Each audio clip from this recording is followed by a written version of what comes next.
Alhamdulillahi Rabbil Alamin, wassalatu wassalamu ala Rasulillah wa ba'd.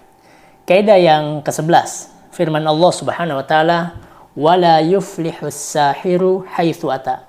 Dan tidak akan menang tukang sihir itu dari manapun ia datang. Surah Thaha ayat 69. Kaidah ini merupakan kaidah yang sangat penting sekali dalam kehidupan kita khususnya, di mana maraknya yang kita kenal dengan perdukunan, sihir, ataupun yang semisalnya.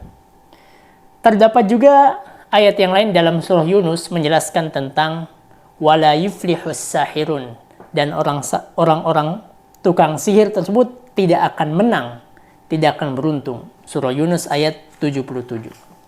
Kalimat la yuflih di sini menandakan bahwa tidak adanya keimanan atau kekufuran. Dan itu telah banyak sekali ayat-ayat di dalam Al-Quran ataupun hadis Nabi yang menjelaskan terkait hal tersebut. Di antaranya dalam surah Al-Baqarah ayat 102 bisa kita baca, ya. Ataupun dalam surah Yunus ayat 68 sampai 69. Sahabat-sahabat yang dimuliakan oleh Allah Subhanahu wa taala. Lantas biasanya seseorang datang ke dukun ataupun tukang sihir itu untuk meminta obat ataupun kesembuhan daripada penyakitnya.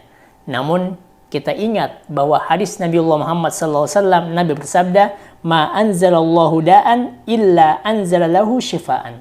Allah tidaklah menurunkan suatu penyakit kecuali Allah menurunkan juga penyembuhnya. Dan tentu penyembuhnya bukan dari hal-hal yang diharamkan oleh Allah Subhanahu wa taala seperti praktek sihir dan perdukunan tersebut. Maka daripada itu, seorang mukmin hendaklah memperhatikan terkait hal ini, di mana menjauhi dari yang namanya praktek sihir ataupun siapapun yang mempelajari sihir, hendaklah ia berhenti. Kenapa? Karena itu berdampak kelak terhadap keimanannya. Sehingga tatkala ia semakin mendalami sihir, semakin mendalami perdukunan, maka berdampak kepada keimanan yang ada dalam hatinya. Maka daripada itu, al-bu'du an ityani hadha sinfi minan nasi alladhina fallahu falahahum fid dunya.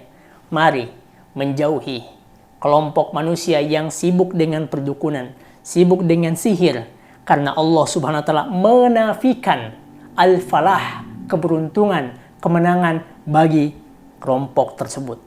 Al-hadru minat tafkir, ataupun menjauhi praktek-praktek ataupun mempelajari dunia-dunia perdukunan ataupun sihir.